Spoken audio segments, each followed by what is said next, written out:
बहुत समय पहले की बात है। सुंदरपुर नाम का एक गांव था।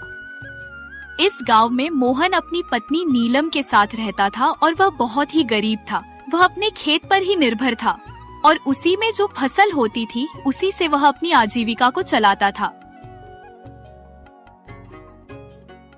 और मोहन अपने खेत पर काम करता था, पर उसके खेत में अच्छी फसल नहीं होती थी। अगर किसी भी प्रकार से फसल अच्छी प्रकार से हो जाती थी तो कहीं बारिश की वजह से खराब हो जाती थी और तो कहीं सूखा पड़ जाने की वजह से खराब हो जाती थी। और वह इस प्रकार अपनी किस्मत और भगवान को कोसता रहता था। और वह कोसे क्यों ना, वह अपनी पत्नी के साथ उसे खेत में बहुत ज्यादा मेहनत किया करता था।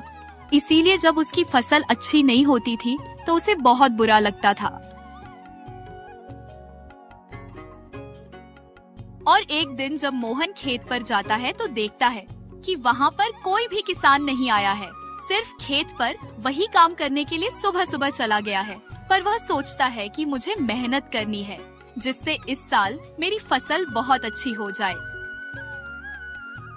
फिर वह अपने खेत पर खुदाई करने लगता है और वह धीरे धीरे अपने खेत को जोत रहता है। और वह अपने खेतों में इतनी मेहनत से काम करता है कि उसे समय का कोई भी अंदाजा नहीं लगता है और उसे खेत पर काम करते करते दोपहर हो जाती है। फिर मोहन की पत्नी नीलम उसके लिए खाना लेकर आती है और फिर उसे समय का अंदाजा होता है और वह कहता है कि अरे ये क्या, मुझे तो काम करते करते दोपहर हो गई है और मेहनत से काम करने में समय का कोई अंदाजा नहीं लगता है।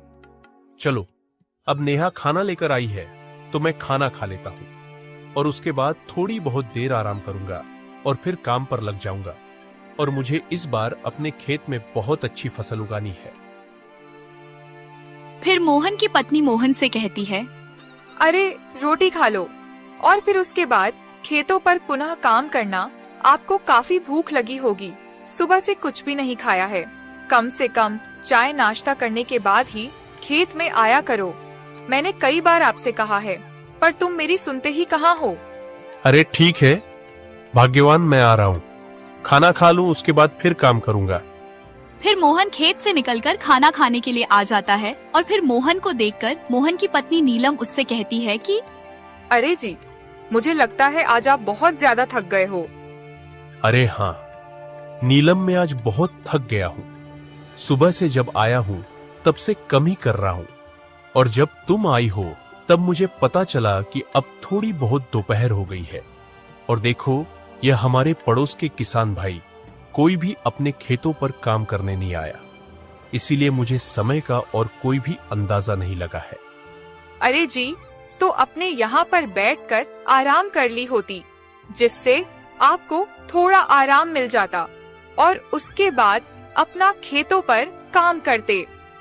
अरे नीलम, तुम खुद देखो, मैं इतनी ज्यादा खेतों पर मेहनत करता हूँ और बाकी किसान खेतों पर देखने तक नहीं आते हैं और फिर भी मेरी ही फसल किसी न किसी प्रकार से बर्बाद हो जाती है और मुझे बहुत भारी नुकसान हो जाता है। और शायद भगवान को भी मेरी फसल खराब करने में मजा आता है, इसीलिए वह मेरे साथ ऐसा करता है। अरे जी, आप अपना मन छोटा मत करो और दिल से कम करो। भगवान एक न एक दिन हमारी मदद जरूर करेगा। अगर आप इतनी मेहनत से काम करते हो तो हमें उसे मेहनत का फल अवश्य मिलेगा। और आप इसी तरह मेहनत करते रहो और उसमें मैं भी आपके साथ हूँ। कोई भी बड़ा काम नहीं करेंगे और नहीं करने देंगे। और फिर मोहन की पत्नी नीलम मोहन को इन सभी बातों से उसका मन हल्का करती है और उसे आशा दिलाती है। हाँ नीलम, तुम कह तो सही रही हो, पर मैं इतनी मेहनत से काम करता हूँ फिर भी मेरे साथ हमेशा बुरा ही होता है। और तुम जो कहती हो कि कभी ना कभी मेरा टाइम जरूर सुधरेगा और देखते हैं कि हमारी जिंदगी में सुख आता है या नहीं।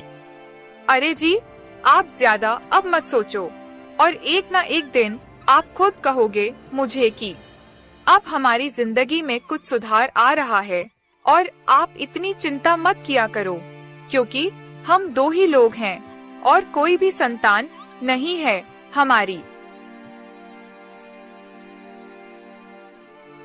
और फिर नीलम मोहन को खाना खिलाने के बाद अपने घर के लिए चली जाती है और मोहन अपने खेत पर फिर से काम करने लगता है। तभी उसके पास वाले खेत का मालिक हीरा उसके पास आता है और उससे कहता है कि अरे राम राम मोहन भाई, लगता है आप आज बहुत सुबह ही काम पर चले आए हो और लगता है तुमने आज ही सारा काम कर डाला है।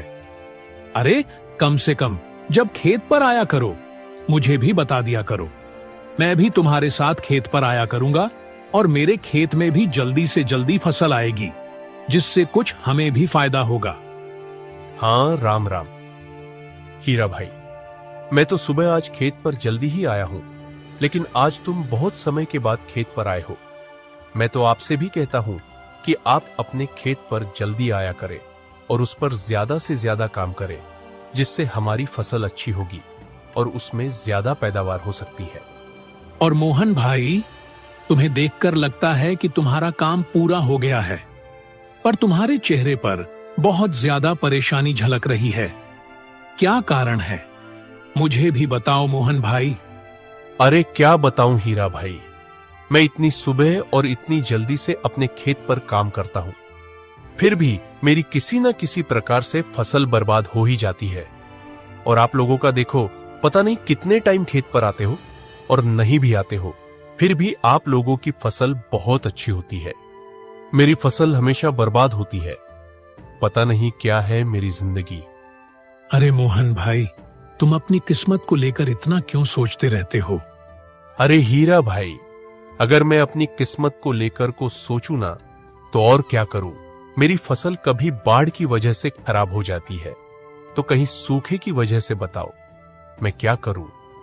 अरे मोहन भाई, देखो, तुम्हारा और मेरा खत एक दूसरे के पड़ोस में ही है। इसका मतलब अगर कोई बीमारी तुम्हारे खेत में होगी तो वह मेरे खेत में भी होगी। पर मैं तो इस फसल को लेकर इतना चिंतित नहीं रहता हूँ। और तुम खेती के अलावा कुछ और काम करते हो या नहीं करते हो? अरे नहीं हीरा भाई, मैं खेती ही करता हूं, क्योंकि मेरे दादा पर दादा की खेती है और इसी खेती से हम अपना काम चलाते हैं। मेरे दादाजी ने इस खेती को मेरे पिताजी को दी और मेरे पिताजी ने मुझे दी है। अब मैं इस पीढ़ी के अनुसार अब इस खेत पर मैं काम कर रहा हूं और इस काम के अलावा मैं और कोई दूसरा काम नहीं करता हूं। अगर कोई अच्छा काम हो तो भाई मुझे भी बता दो, जिससे मैं भी उस काम को कर लूंगा और मुझे भी तुम्हारी तरह ज्यादा खेती के पीछे परेशानी नहीं झेलनी पड़ेगी। नहीं मोहन भाई, मैं तुम्हें इसके बारे में नहीं बताऊंगा, बल्कि तुम्हें करके दिखाऊंगा और तुम अपना काम कर लो और मैं अपना काम पूरा कर लूं। उसके बाद में तुम्हें मैं अपने साथ ले चलकर वह काम ही दिखाऊंगा। ठीक है? ठीक है हीरा भाई, जैसा तुम कहते हो मैं वैसा करता हूं। अगर तुम मुझे बताना नहीं चाहते हो और उसे दिखाना ही चाहते हो तो ठीक है, मैं भी काम कर लेता हूं। बस थोड़ा ही बचा है और आप भी अपना काम पूरा कर लो।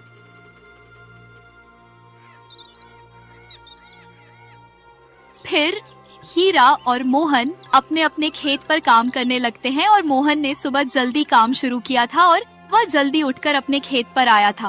उसकी वजह से उसका काम जल्दी पूरा हो जाता है और वह हीरा के खेत के पास जाकर खड़ा हो जाता है और मन में कहता है कि अरे मैं हीरा भाई का काम पूरा करवा दूं, जिससे उनका काम पूरा होने के बाद भी मुझे अपने साथ ले जाकर उसे काम को दिखाएंगे जो उन्होंने मुझे बताया था। फिर मोहन हीरा के खेत में काम करने लगता है और काम पूरा होने के बाद हीरा मोहन से कहता है, अरे तुम्हारा बहुत बहुत धन्यवाद मोहन भाई, तुमने मेरा काम बहुत जल्दी पूरा करवा दिया और तुम्हारे जैसा आदमी कोई नहीं होगा जो अपना काम करने के बाद भी दूसरों के बारे में भला सोचता है। अरे हीरा भाई, कैसी बातें कर रहे हो? इसमें धन्यवाद की क्या बात है? मैं तो आपकी मदद कर रहा हूं ना।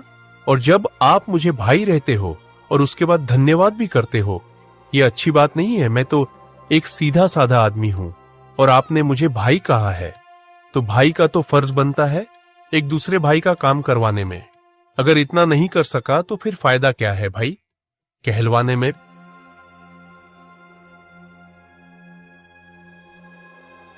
जब हीरा और मोहन हीरा के घर के पास पहुंचते हैं तो वह उससे कहता है कि देखो मोहन भाई, मैं जो तुम्हें चीज बताऊंगा या दिखाऊंगा उसके बारे में तुम किसी से कुछ भी मत कहना और चाहकर भी किसी से मत कहना, और इसके बाद तुम कभी गरीब नहीं रहोगे।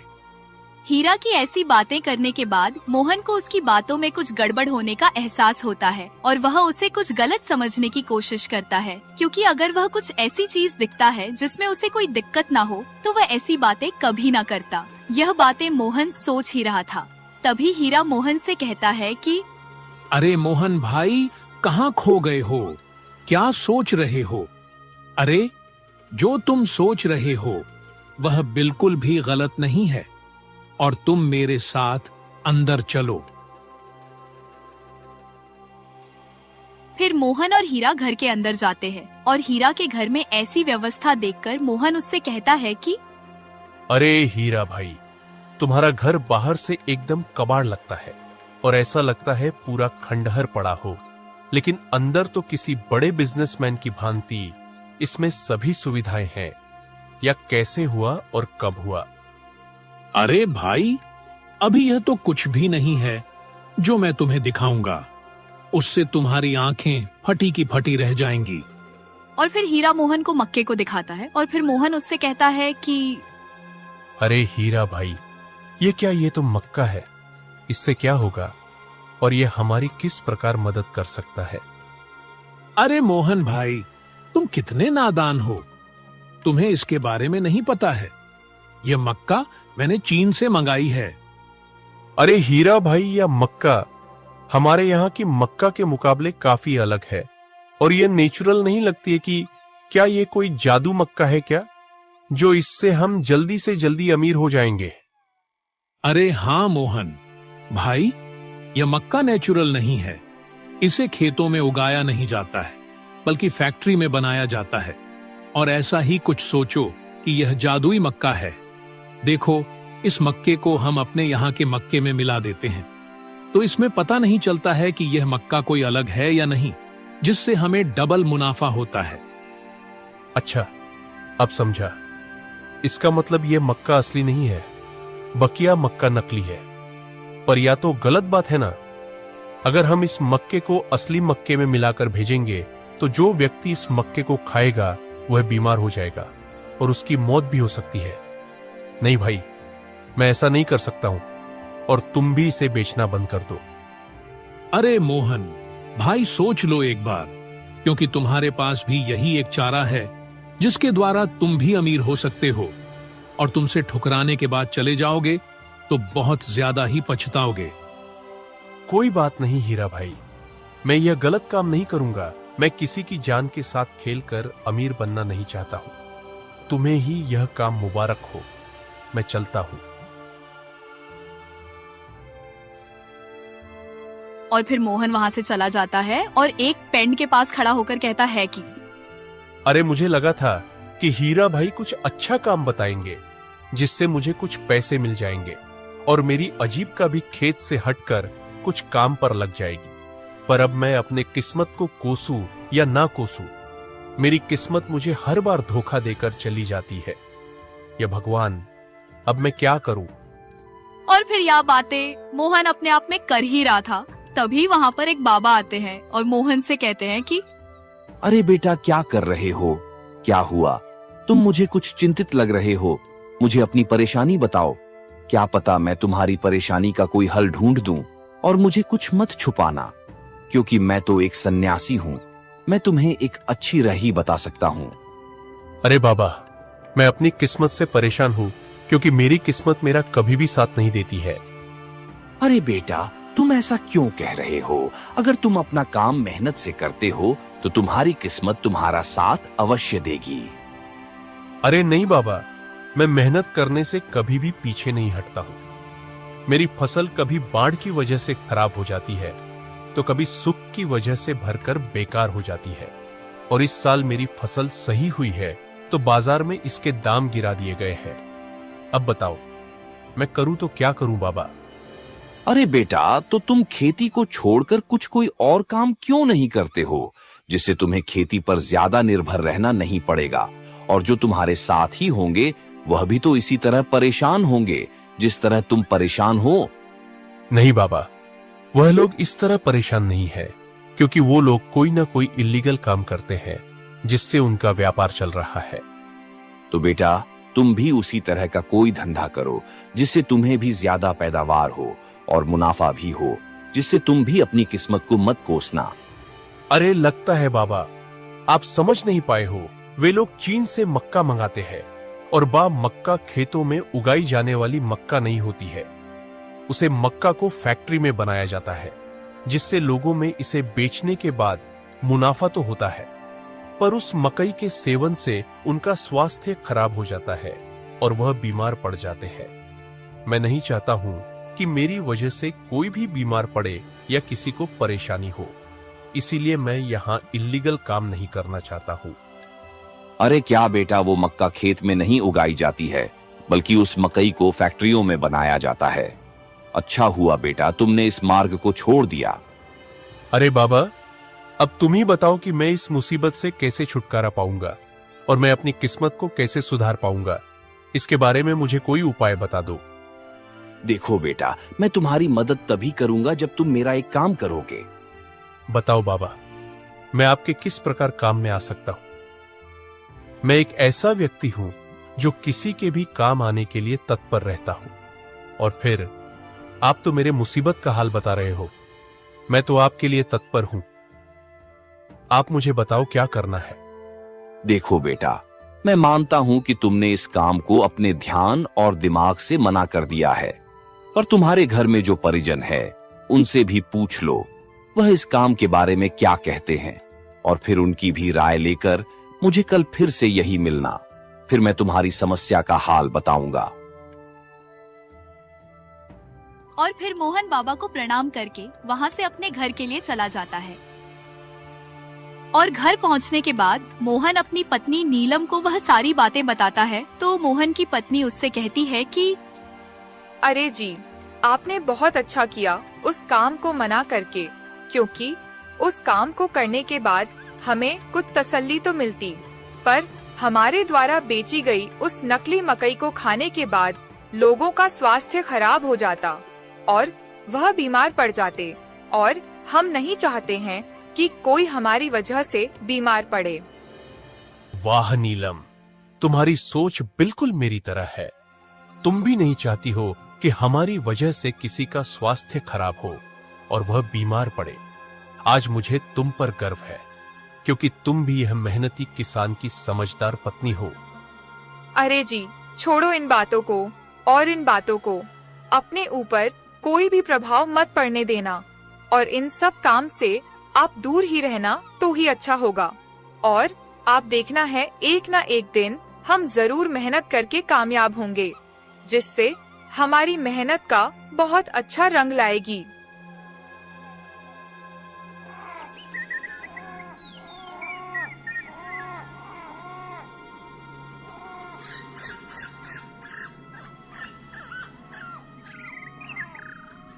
और फिर जब सुबह होती है तो मोहन वही जगह पर जाता है और कहाँ पर बाबा को नापा करवा चिंतित होता है और सोचता है कि मेरी समस्या का हल कैसे मिलेगा, क्योंकि यहाँ पर बाबा है ही नहीं।